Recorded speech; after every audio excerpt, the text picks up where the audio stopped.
Welcome to the Power of Design podcast. My name is Jack Osa. I'm an architect, born and raised in Colombia, South America. Years ago, I migrated to the United States to follow my dreams, and today, I'm the founder and principal of Osa Studio, a multidisciplinary architectural design firm in Charlotte, North Carolina. In this podcast, we talk about design, business, creativity, and the inspiration we need to create an exciting and powerful built environment.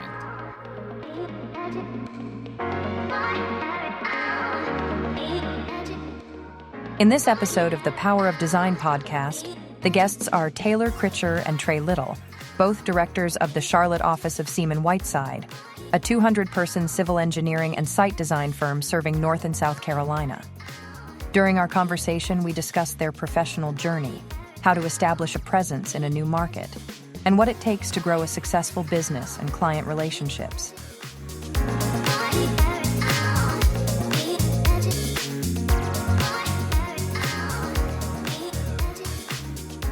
Trey and Taylor, hey guys, welcome to the Power of Design podcast. How are you today? I'm doing great. Thanks for having us. Hey man, doing really good. Good start to the new year. Cool. Well, I'm very excited to talk to you guys today. I know we're working on a project together. I've been enjoying getting to know you guys, know your team, know your expertise, and I'm happy to learn more about both of you guys, both your career, the impact you guys are making here in Charlotte, and see what the future holds for the company and for you guys. So I like to just start by understanding a little bit of your personal story. Why don't we start with you, Trey? Why don't you tell us where you're from and what are you doing today? Yeah, sure. So I'm a North Carolina native. I grew up in Greenville, North Carolina, down east, about a mile from ECU's campus, actually. My whole family's from there, long history, family connections in that town. I ended up going to Clemson. Kind of knew I wanted to do engineering or be in, some sort of science and math field. And so I ended up liking Clemson a little bit more than some of the other options in state. Yeah. And ended up down there, spent 4 years at Clemson, loved it, actually moved back to Greenville right after graduation and got a job with a local engineering firm right out of school. Worked there for about a year and a half and then kind of decided that I wanted to make more of a personal move and move to a new town, move to a new place. And I kind of decided on Charleston. Decided on Charleston before having a job in Charleston. And so I just moved down there and then started trying to figure it out. One of our third partner here in our Charlotte office is Frances Yarborough, and she actually really helped me get the job at Seamon Whiteside in the Charleston office. Okay. So I had that job, moved there, worked with Seamon Whiteside in Charleston for 4 years. And about 3.5 years into that, started talking about potentially the opportunity to move to Charlotte and open a new branch office. And then, kind of the rest is history. Taylor and I are now sitting here talking to you. So it's a little bit of a crazy story. I'm curious to know if when you go through your, engineering education, once you join, the real world, is there a big jump? And I'm asking because usually in architecture it is, there is a lot of theory and there are a lot of things that you learn in school that when you go join a firm, you're like, I have no idea about this. It's like I feel that sometimes they don't train you for the real world. Is that the case in your field as well? Yeah, I'd agree with that. Particularly in the field that the kind of particular corner of engineering that we're in with land development work. Yeah. I would say land development is probably one of the least technical engineering fields. There's a lot more interpersonal skills, a lot more project management type of coordination that goes on. I joked with people before that my job's probably 25% engineering. And so, I'd say I obviously didn't go to architecture school, but I'd imagine it's, similar experience where you get your first job out of school and they ask you to start working on a project and, you use maybe a quarter of what everything you learned in school and a lot of it doesn't apply. So that's probably not the case for people in different engineering fields than what I'm in. I know like structural engineering, you really, deal a lot more with the technical sides of things, and a lot of the theory that you learned in school kind of applies. Yeah. At least that's my, understanding of it. But yeah, definitely a big jump going from school to, entering into a, land development role and trying to figure out, what applies and what doesn't, and how well am I actually trained for this. So the other thing that I had in my experience going through school was, I think at the beginning you think the profession is something, and as years go by, like first year, second year, third year, like my vision of what architecture was started to change. Like, at some point I was like, okay, it's about this. I'm like, oh no, it's more about these things. And as you start learning, you start getting a more comprehensive understanding of what needs to be done. And you start kind of discovering again, what the real profession is like. Yeah, and to add to that, I mean, I think,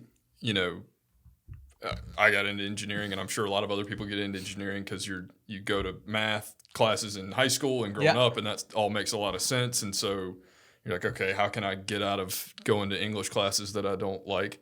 And so engineering starts to make sense for you, and it's very, I found it very kind of alone work, and in the real world, it's not that way at all. And there's no tests in your real job. You work on projects, right? And then it's about delivering a project successfully. So, I'm obviously it's easy to say and sit on the outside looking in, but I do wish there was more project-based work in engineering school, and I'd imagine it's probably the case in architecture school too. But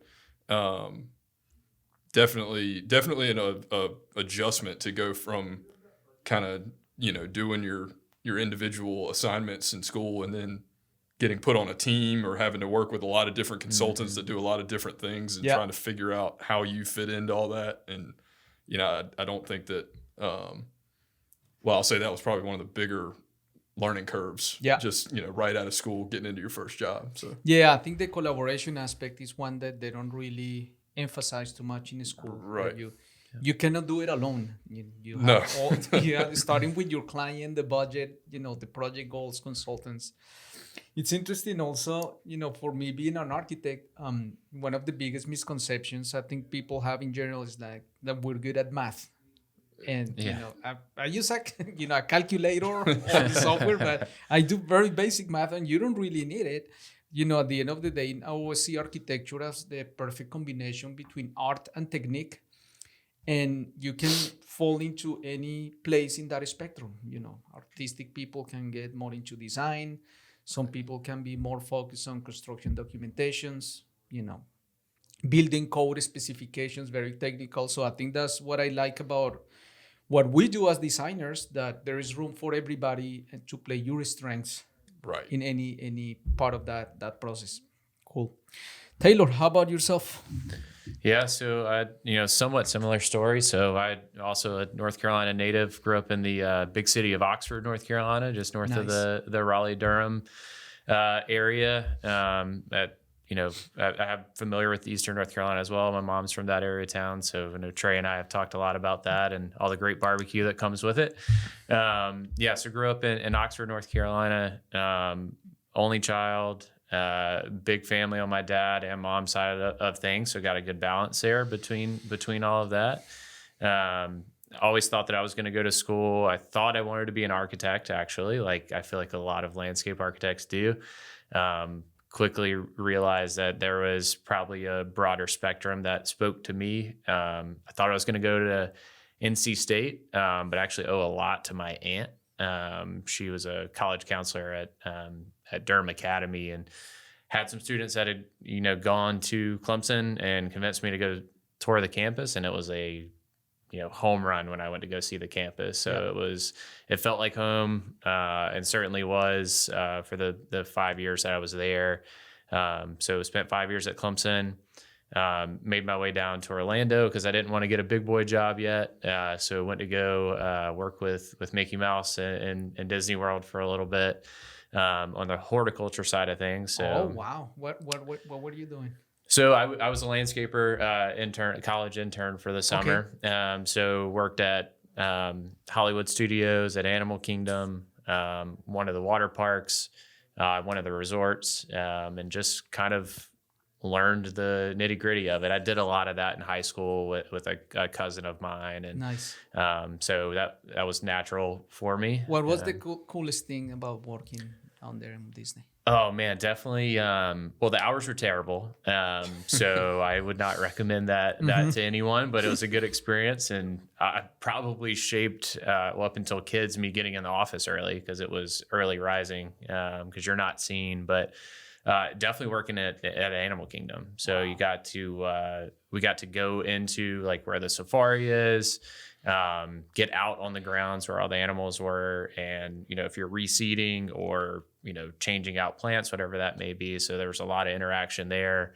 Kind of surreal experience going into a gorilla cage before they were let out. They're pretty big. And so that was interesting. So I mean, it was a fantastic experience, and couldn't have really imagined how well that. I mean, you asked a question immediately about it. That's the way it was when I was sending out resumes after that. It was, whoa, what was your experience like there? And so, I didn't think of that. That's certainly not the reason why I did it. But it worked out. That's awesome. So a great experiences there. Met some great people, and still friends to this day. So that's nice. I took my family down there in October last year.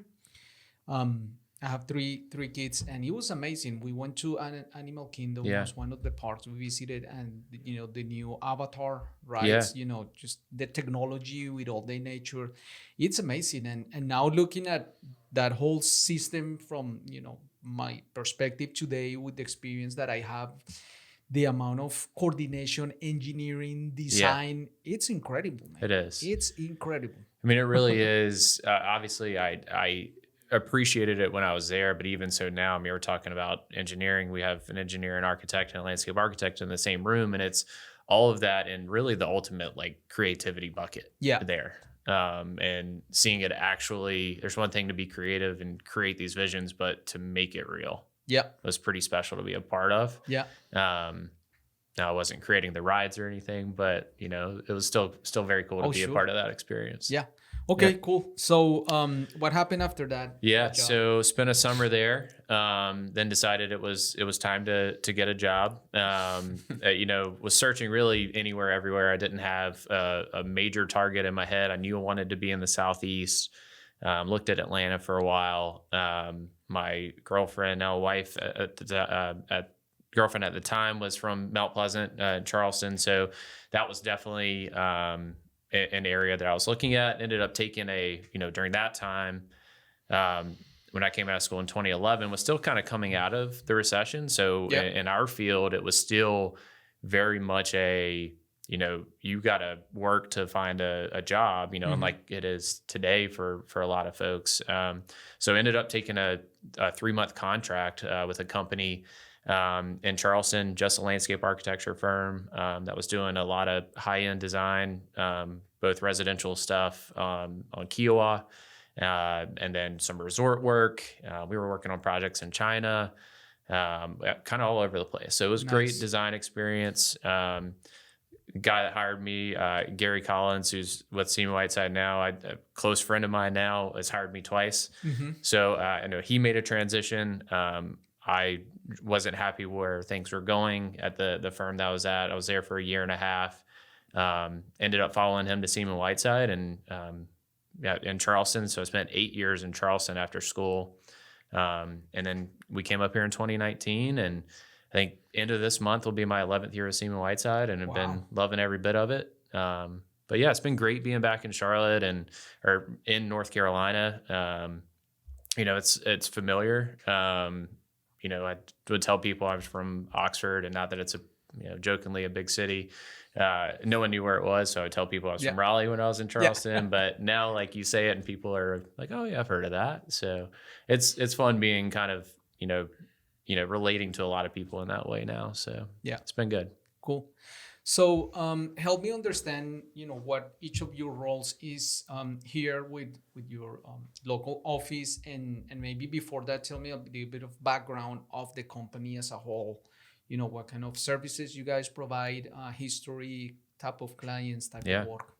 Yeah, no, absolutely. I guess, we'll talk about us, I guess, a little bit just while we're on that subject. So I'm a director in our Charlotte office on the landscape architecture side of things. So my role as from a profession standpoint and practice standpoint is I lead our landscape architecture team and here in Charlotte. So I have a team of 4, and then myself, very talented team.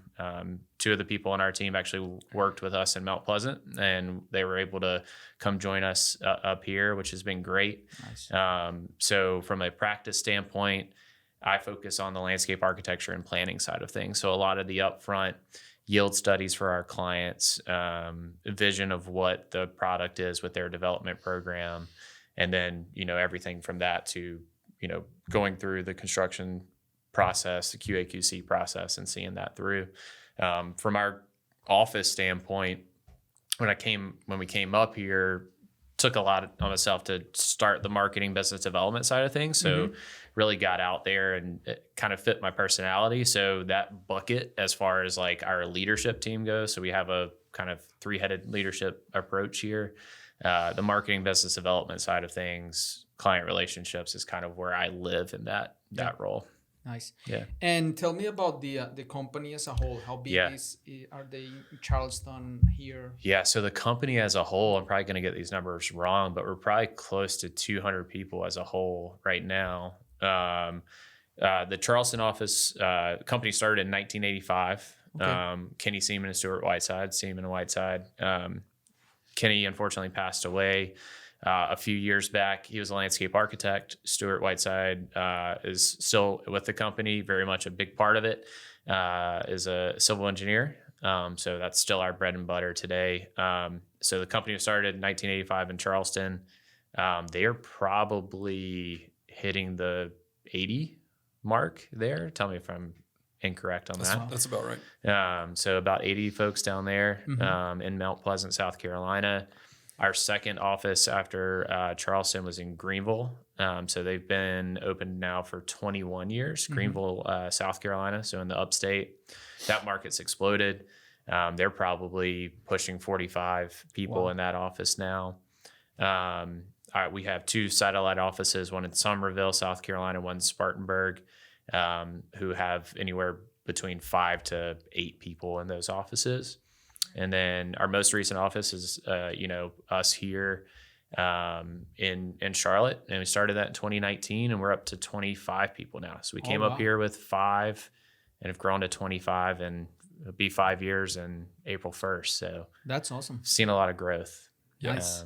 And just to add to that, I mean, it's been kind of we very much made an organic growth, strategy up here to Charlotte. So we took all existing employees and brought ourselves up here to Charlotte. So, we really try to make an effort to take our culture, take what we do really well. We compiled a really talented group to kind of come up here together and say, all right, how do we take what we do really well in some of these other markets and expand it into Charlotte? Yeah.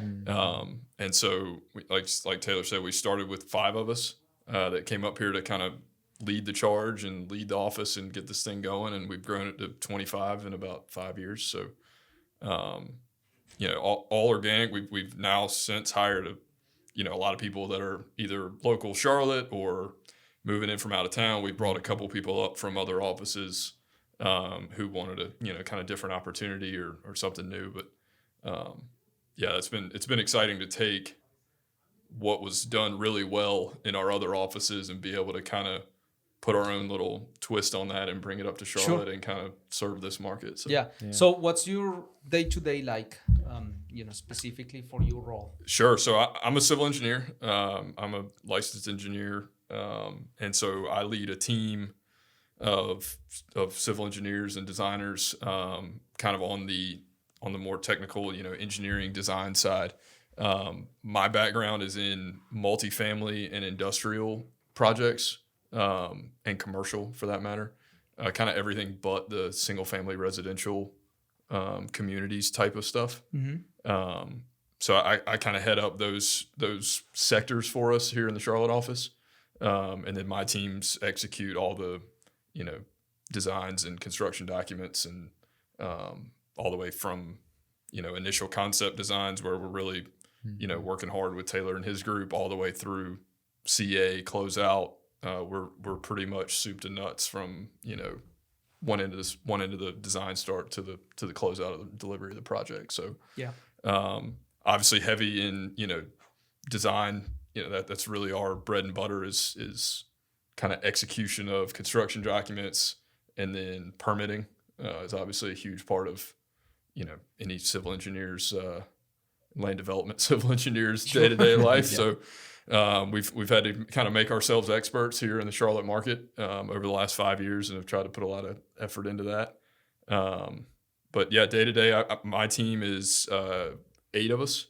So 8 out of our 25 are on my team, and we're handling probably upwards of 40 projects at a time between kind of everybody. So yeah, we're our company, we work hand in hand, civil engineering and landscape architecture together kind of throughout the whole design process. And so even back to our Mount Pleasant days, Taylor and I were coordinating and kind of working together on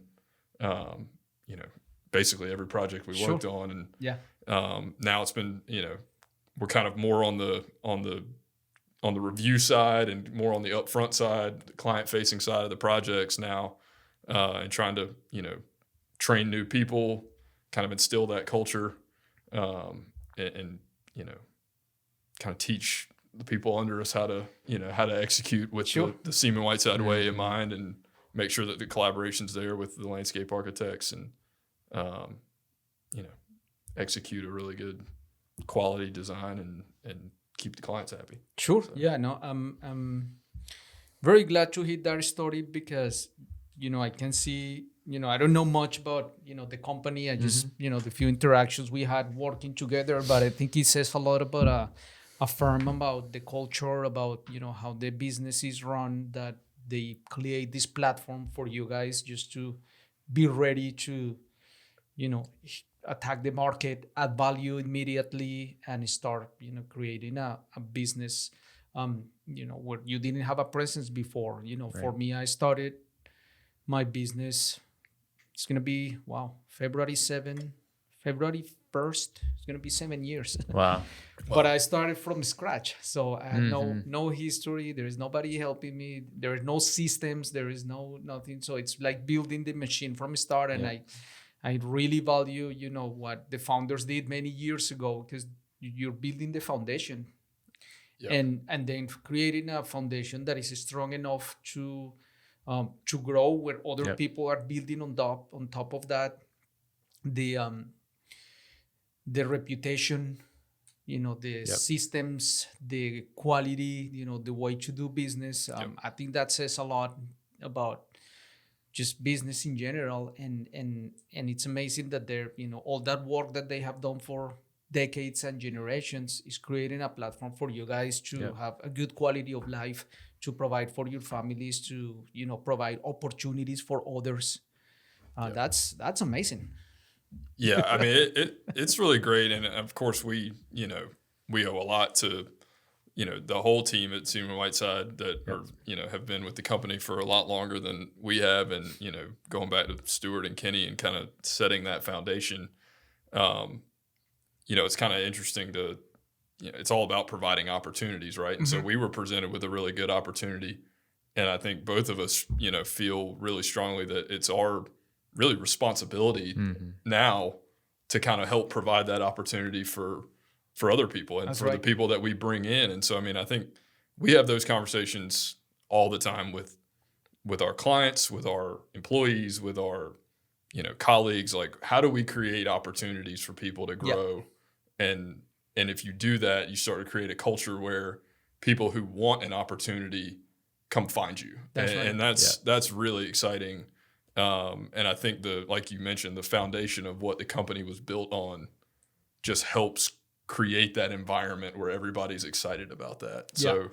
So, we're trying our best, I think, to keep that legacy going, but it was definitely implanted in the company a long time ago that it was important to provide those opportunities for people to really DNA grow. of the company. Yeah, I think absolutely. you hit the nail on the head there when you said it's our kind of feels like our responsibility, because I agree with that. And it's, I said this a lot when we first came up here, but I feel like, and I think you would feel this way too, is that we were and are ambassadors of Seamon Whiteside. So, like just looking back on things and to speak to that history, was the firm that I was at for a year and a half, great firm. The leadership structure that was in place just wasn't for me. I didn't feel a part of anything. Just quick story about Kenny. When the day I started at Seamon Whiteside, the first week, the whole week, we had cubes at the time. Now we're all in, very similar to y'all, open studios and very collaborative, even though it was still collaborative back then. He sat in my cube for at least 30 minutes every day for that first week, to the point where I asked my kind of mentor, I went to him and I was like, am I doing something wrong, or, what's going on? And he was just, he is just that way. And that's how kind of things are run. And I've felt that way for the 10 plus years that, I've been here now. And I do feel obligated and responsible to keep pushing that and, elevate it. We talk elevate things are kind of our word of the day these days, but to really do that for other people and, for our people, for our clients, for potential recruits, like Trey said, that may be looking for opportunities. I mean, there's endless opportunities here, and we're living proof of that. And up here in Charlotte. Yeah, I think it's just the basic fact, and it's just human nature. If you add value to somebody else's life, that value is gonna grow. They're gonna appreciate it. Yeah, they can give you that value back, or they will give it back to others. But it's just, I always say, life gives to the giver and takes from the taker. He didn't have to sit down with you for 30 minutes. But he did it because he wanted to, and might be busy with other meetings, but there was something about, I want to give this time. I want to give this attention to this person, which is, something that is very scarce today. It's attention. Because we're all absolutely so distracted, so busy, always excuses not to do something that when you stop for a second and give somebody attention, that means a lot today. Yeah, absolutely. Great. Yeah.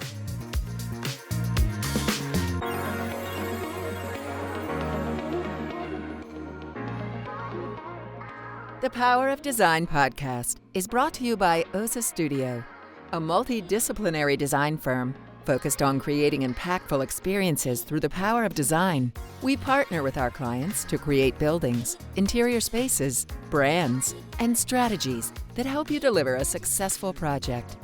As a minority-owned firm, we are committed to building a diverse platform of curious and driven design professionals so we can together pursue our full potential. For more information, please visit us at www.osastudio.com.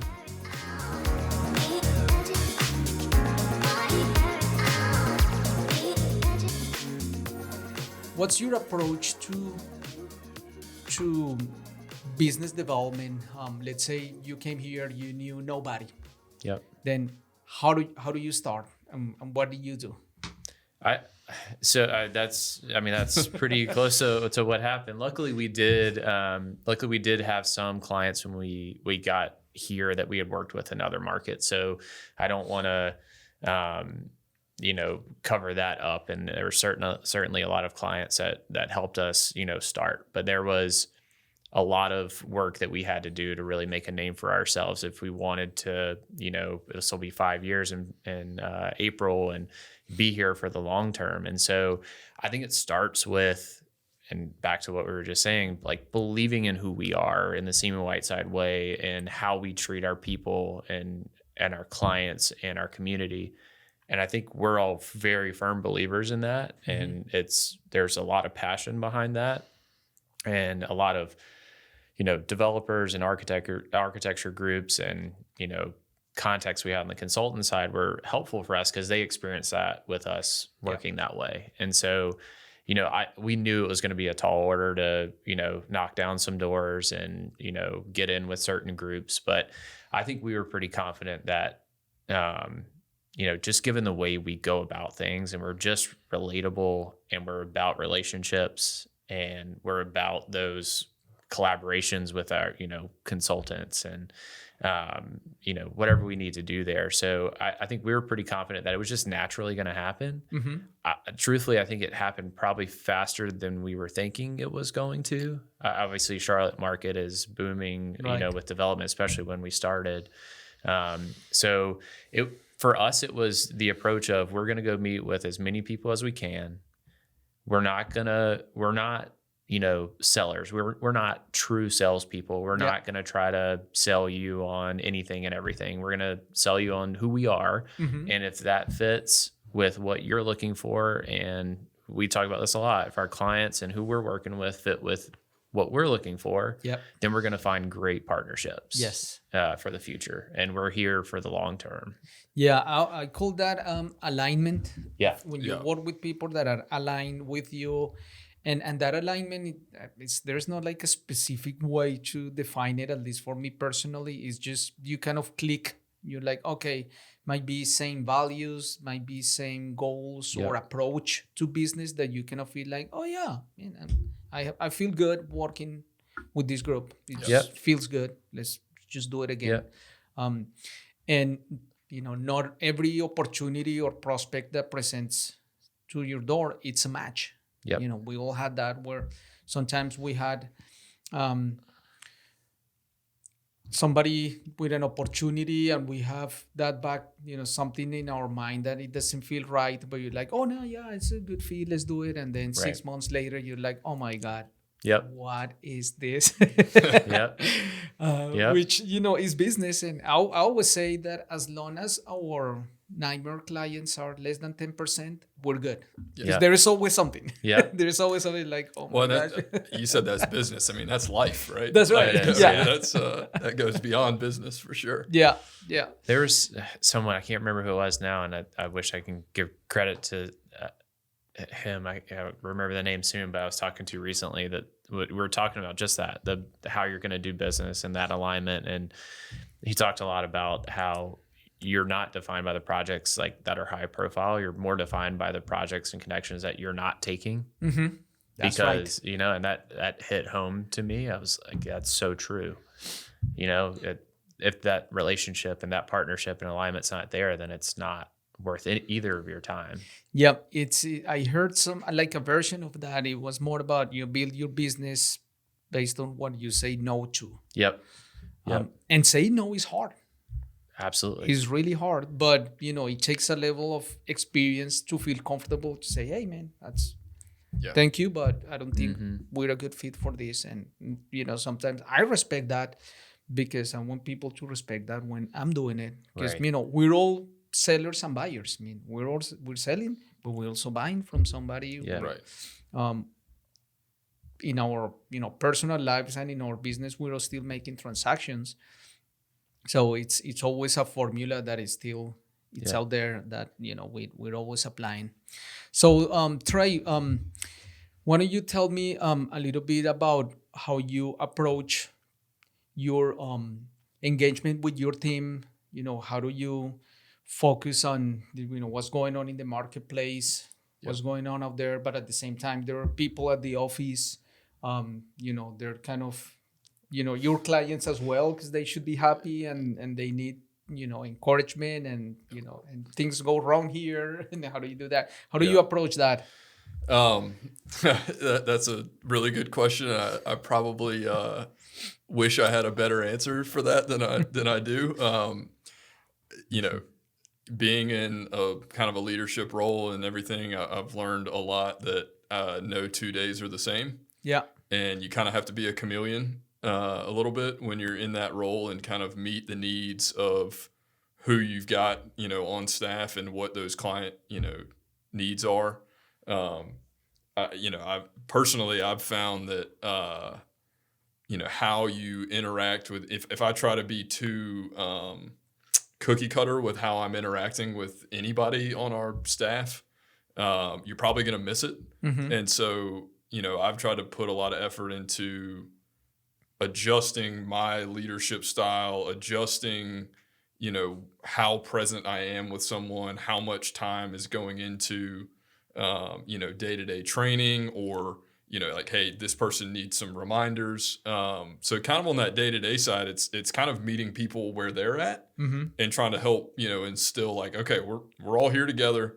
We're going to figure this out, because every day somebody comes up with, we're in a design field where, I'm an engineer, I'm a problem solver. That's what my job really is. If you boil it down to, past all the, the technical stuff, and we've got a lot of good tools to do it, to solve the problems. But at the end of the day, that's what we do, is we solve problems. Yeah. And so you kind of take that mindset with both, or with all of, the clients, with the project, with your staff. You kind of just are a problem solver. And so no 2 days are alike, which is definitely an adjustment from, going from being a, kind of working your way up through engineering. You kind of start with, here's some tasks. Tell me when you got an answer and we'll put it in the plans, and then we'll move on to the next thing, all the way up to now, you've got client needs, you've got business needs, you've got employee needs, you've got training that you got to do. Again, going back to providing opportunities for people, we don't want to put anybody in a situation where, they're just paid to do this job and only this job, and there's no opportunity to learn the next job or learn something else about what we're doing. And so, I see my role in this whole thing is obviously trying to keep, clients happy and keep everything, between the rails as far as the designs go. But a lot of it's just meeting people where they're at and trying to help, answer as many questions as we can. And I say, I don't know, probably, more than almost anything all day. Yeah. But it's, I don't know, but we'll figure it out. And let's put all the smart people in the room together and start, coming up with some answers. So what would you say is your biggest strength and your biggest weakness? I'd say I'm naturally a problem solver. And I mean that just even if I don't really know the answer, I can kind of take the information that's given, process it, figure out who can go where, and then like, all right, here's the plan. We don't know the answer yet, but here's how we're going to get to it. Yes. So I'd say probably in work, especially, that's probably my biggest strength. My biggest weakness is probably related to that, which is probably assuming too much of like what's going to happen down the line. Yeah. And not just kind of accepting new information as it comes and dealing with that. Yeah. It's probably trying to think too many steps in advance, and then you kind of overwhelm yourself a little bit. Yeah. So that's a weakness. And then, Taylor and I've run into, I'm sure tons of weaknesses in each other. And, I've had to learn a lot about, just getting out there, business development, just kind of establishing yourself in a community. It's a little bit of I don't know if you feel this way. I don't know if you've ever talked about this, but, coming from a small town, I had a lot of connections already kind of just built into my life and my world. And, basically anywhere you go in the small town that you grew up in, someone and know who to call. And then you come to a big city. For me, it's a big city in Charlotte. Sure. And don't really know anybody. And it's like, okay, I got to start over and start to build new connections. And, that can seem daunting at times. Sure. But it's been good. I mean, I've grown a lot in that area for sure over the last 5 years. Yeah, that's interesting. So Taylor, what do you think will be your, like, where you are today? What do you say is your best plan for the next 5-10 years? How do you see your career evolving, and that dream progression that you want to have for yourself? Yeah. I mean, I said this even before we came up here, and Trey probably knows what I'm going to say. Still true to this day. I see the Charlotte office being our biggest office, and that to me has always been my goal. And we're hopefully going to do it the right way. So as far as the Charlotte office goes, in my mind, I want to help this thing grow into something really special here, Yeah. and for this to be, our hub for Seamon Whiteside. Hopefully we're going to continue to grow as a firm, regionally. I know I've always seen Charlotte being that central spot. Yeah. And so, as far as the company goes, I would love to see that. I've, going back to the ambassador term personally, and the growth regionally, I would love to be involved in, the expansion of other areas. And that doesn't mean going to other locations. It to me means taking our clients to other locations and really expanding them the Seamon Whiteside way to other markets that either they're in or haven't been in, that we may be in eventually. So I want to see this thing grow more and more regionally, and hopefully be a part of that for our Sure. clients and our people. Yeah. What do you think makes you good at what you do? And who do you need to become to go to that place in the next 10 years? Yeah, it's a great question. Asking the tough ones. I've always felt that as far as I'll kind of try to separate it a little bit. So as far as a leader goes, I think where my kind of good things come in is I feel like I'm a great listener and I'm understanding. So that's the way I've always been. I'm not going to be the first person in the room to speak up. I'm always trying to analyze people's emotions or what they're really trying to get out, and then formulate an opinion on that. So that's always been my approach. Where do you think that comes from? Oh man. To go back to what I said at the beginning, and it's why I say this, because it's driven a lot of my personality. I grew up an only child, and it sounds silly, but my whole personality has been built off of not seeming like an only child. Yeah. So I've had a lot of self-reflection, recently, especially kids make you self-reflect on everything because you see a lot of yourself in them. And, it's been a lot of not wanting to be that person that is, needy or wanting to be the outspoken one. So to me, that's where it's always come back to, is not wanting to seem that way. And so it's just kind of taking a step back and then coming in when you need to. Sure. That's interesting. Yeah. So for the leadership role, that's kind of been the listening side of things. From a design standpoint, I think, and Trey knows this, I think to get to the next level, probably need to be more forthright. And that goes back to, wanting to kind of sit back, forthright, and what my visions are for things, and being that, visionary of projects. I think I have a great understanding on the design side of things of developer A has an idea of a program they want to do. How do we achieve it with these puzzle pieces? I would put myself against anybody as far as being able to achieve that, and for a developable project that's going to be financially, beneficial for the client and be a great, complement to the community that it's going into. Yeah. So I've always felt that way on the design side of things, confident in the things I'm designing. But as far as to get to that next level on the design side of things, is being more, probably I would think of from a visionary standpoint, getting to that next level. That's interesting. I always like the the whole dynamic of being at the forefront of business, because the challenges are so random.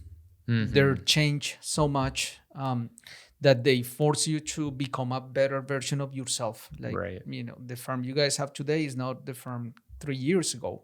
It requires something different. And in 2 years, it's going to be something different. Right. And you cannot be the same person, because you cannot sustain the business. Requires something different, and you need to approach things in a more mature way.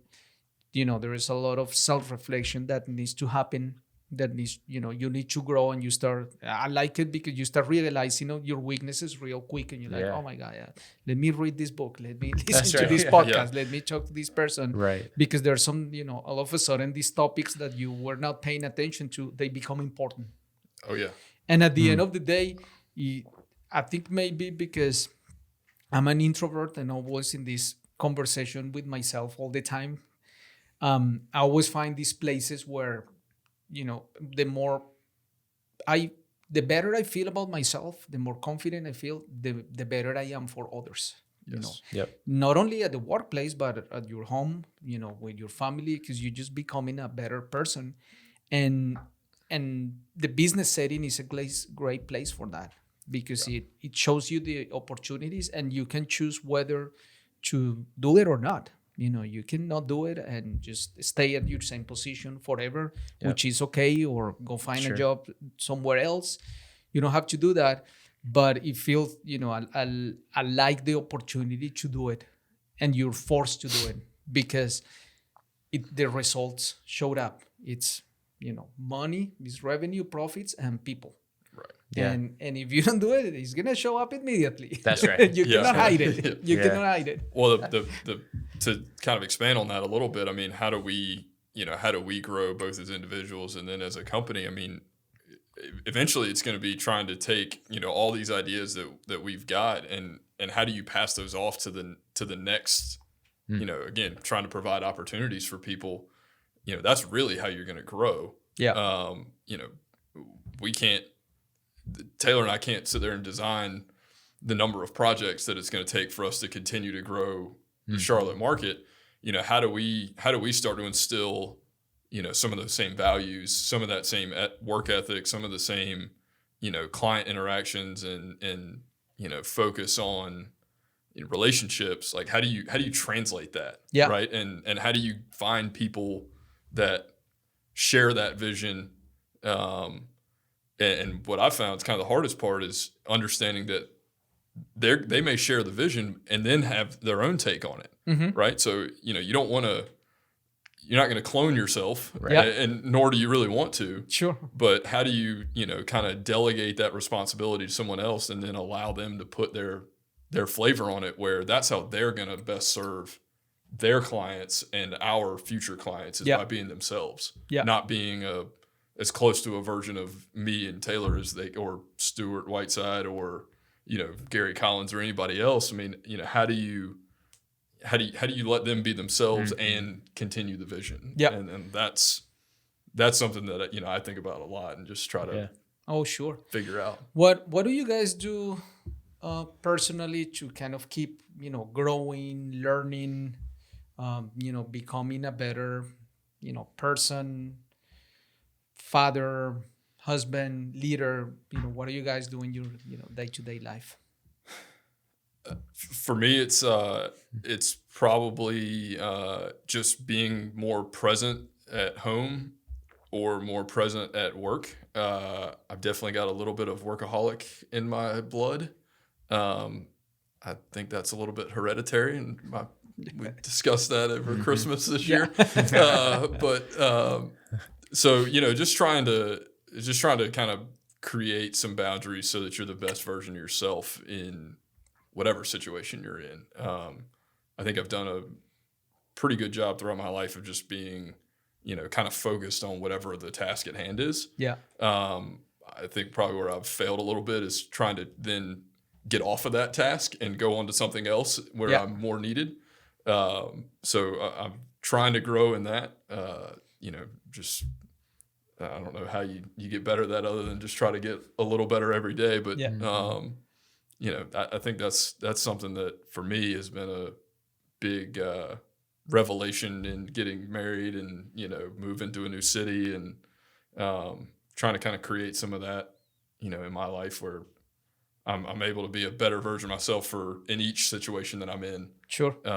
Rather than maybe 50% there in, you know, 5 different things. Yeah, So, yeah, that's right. How about you, Taylor? Yeah, no, I think and completely agree with that, because it's and I'll say this because I love what having kids has forced me to do, and that before kids, it's obviously still work hard, but it was I'm going to work as much as possible to make sure I'm getting to where I want to be and what I'm doing is what I want it to be. But, you know, now having kids, and, you know, that focus has kind of shifted in a way to where it's made me prioritize things more. So, you know, and what I mean by that is the focus. So when you're at work, you're focusing on work, and it is, you know, it's efficient, and you are focused on that.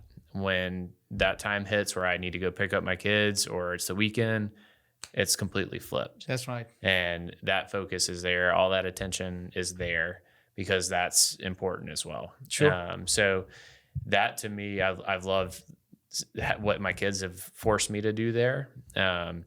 As far as like developing myself, I think truthfully, the decision to come up here, was happy where we were in Mount Pleasant, and I was married at the time and started thinking about having kids. But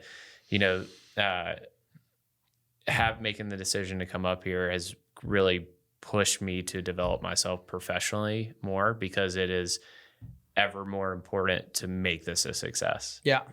There's more people relying on you to make this a success and to, build yourself. So it's been recent. I mean, and credit to Russ, who's running our company now. I've been reading more books in the past year or two than I probably have my entire life. Sure. On just, how do you prioritize yourself better, or, make yourself more efficient and skilled in what you're doing or what you're focusing on. So, yeah. I've taken that approach. I've started to listen to a lot of podcasts. That's been helpful, whether I'm working outside or, whatever it may be. So that's professionally been what I've been focusing on. And then really it's the priority for me is my family. And so, sure. This supports what my family is able to do. And that's been my focus. So cool. Do you guys have any questions for me? Well, I mean, I'm sure you've shared this story on this podcast before on how kind of your backstory. I mean, I'd be interested, just having not spent a lot of time with you. I mean, mm-hmm. What's your, I guess it's interesting to hear you talk about starting a business and all that kind of thing. I mean, what do you feel like are the biggest things you've learned about leadership and mentorship and kind of how to balance that with your own personal success and your own, desires to grow your company? I mean, what do you feel like are kind of those main key points that, kind of flip the question on you a little bit, sure, but I mean, what's your approach to some of that? Yeah. So it's interesting because, it keeps changing. What I think it's a priority in one season, then changes in another season. It's always different, but I think the only constant that I always feel that I have, and I don't know why I have it, but I'm always kind of looking like, how do I improve myself? How do I change myself? How do I challenge myself? And there are a lot of things about, the exterior world, the relationships we have with our family, with our coworkers, things that happen in the outside world, politics, religion, society. There are all these things that they're always there, and there's all this noise that is always you, and your brain is kind of taking all that in. And the older I get, the more I kind of ignore kind of that outside, and I focus on my own relationship with myself, because at the end of the day, that's the only thing we have. It's that conversation, that relationship with yourself. And how do I improve that relationship with myself? Because even though, we have this conversation in our head, sometimes our relationship with ourselves is not healthy. And it's not healthy. Sometimes it's not our fault. It's because the way we grew up, because what we were taught, society, things that we learn, and we start thinking, the brain is a pattern making machine, and we think in patterns. So you always solve problems the same way. You always do the same thing. Your personality is just this kind of cycle that revolves. And sometimes when you grow up, and I'm realizing that these challenges help me understand, wait, why am I thinking like this? And I start questioning myself a lot. So one of the things that I love to say is, I don't like to believe everything that I think. So questioning myself is something that has helped me a lot, because sometimes I say, I think like this, but in reality, I have no reason to think like this. Maybe I used to believe this, but there is no point today. So kind of questioning yourself, to me, is a big one that I use a lot, and being more relaxed about myself. I'm a first generation immigrant. I have a podcast when I told that whole thing, but I came here with I didn't speak English. I had only $3,000. I came with a tourist visa. Um, and so I always had this work hard mentality, which is great. And this country allows you to progress and advance your career and things like that. But I'm at the point where I'm realizing, work is what we do, is not who we are. Yeah. And we are a workaholic society. Mm-hmm. And in a workaholic society, people attach their meaning to work. That's why when you meet someone, oh, this is my friend, he's an attorney, he's a doctor. Like, you want to add value to the person based on what they do, not on who they are. Right. Yeah. And that works for a while, but it's unsustainable and it's empty. So understanding that everything that I'm doing and enjoying, and I love what I've been able to achieve, and I enjoy it, but I'm changing the way I relate to it. It's very different. I see it from a different perspective. I still do it and I like it, but it define me less and less and less. I think the problem is when we start finding meaning in those things, like, oh, I will feel great when I achieve this. I will feel great. No, we have what we need to feel amazing and to be great today, right now, just because we are here. That's it. Yeah. Yeah. Wow. Yeah. Is this a design podcast or a therapy podcast? Both. Okay. It's called The Power of Design. Yeah. Well said. No, that's so true. That's so true. I mean, you said what I think I was trying to get to so much better there. I mean, I do love what I do. I mean, I've said often that I'm a landscape architect because it is a hobby of mine, and that's why I do it sometimes late at night. But now the family and who I want to become, it isn't me. It is what I do. Sure. Right? Yeah. What do you guys think about the wine? Delicious. It is good. Yeah. It is good. It is very good. I'm enjoying it. That's the only one I drink. Yeah, and what's amazing, I mean, I can drink a whole bottle in one sitting, no headaches. Nice. You feel great about it, so yeah, it's a good one. I'm thoroughly enjoying it. Yeah. Well, let me ask you one more question, because you talked about, you like to challenge yourself. Like, what's your next challenge? What do you see as your next challenge in your life? So I keep making the challenges, more basic and more basic and more basic, because sometimes we jump the foundation to try to be too crazy instead of getting. So, I'm also, I have 3 kids. They're 15, 12, and 7, girl, and boy. So, right now our family, it's a lot of intensity on, what they're doing, their goals, and how I am a positive impact in their lives, right? And it starts with my relationship with myself, because, your kids learn a lot more about how they see you behaving and acting than what you tell them. They're gonna mimic a lot more, and then that includes, what I'm doing with myself. So, how disciplined I am, what I'm trying to do, being able to show my weakness in front of them, to tell them when I have a problem, when I feel scared, being able to apologize to them, say, hey, sorry, I shouldn't have done that. I felt this and that, and that was not the right reaction. And I apologize to the 3 of them. And also the relationship with my wife, because they see that, they witness it, and, you're modeling behavior.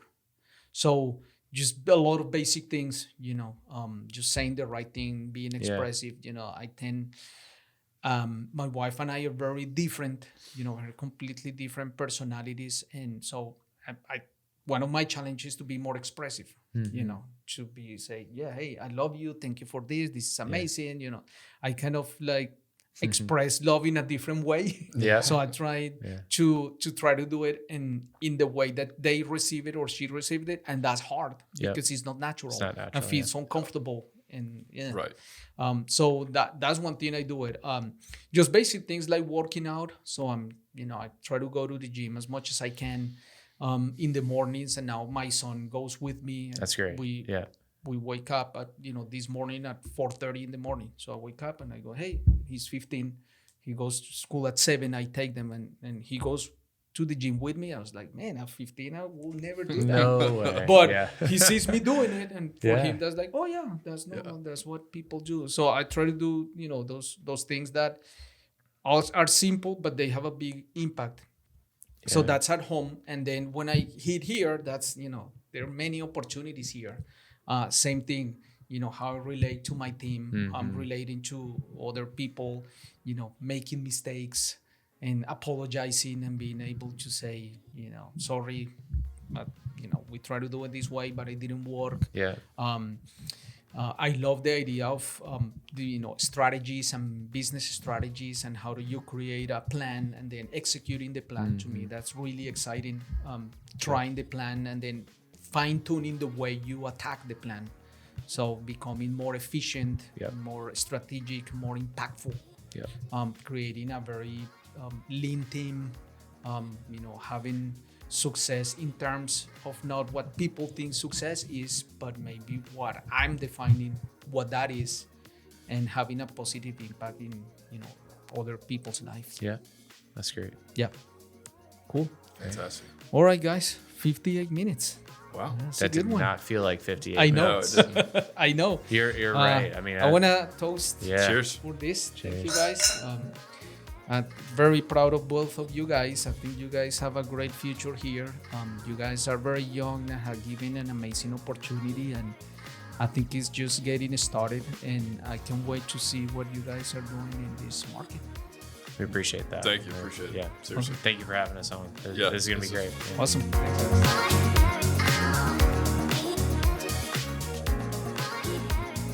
Thank you for listening to the Power of Design podcast. Please remember to subscribe, rate, and review if you like this content. And find us online at thepowerofdesignpodcast.com. I invite you to join my mission to become a better version of yourself through the power of design.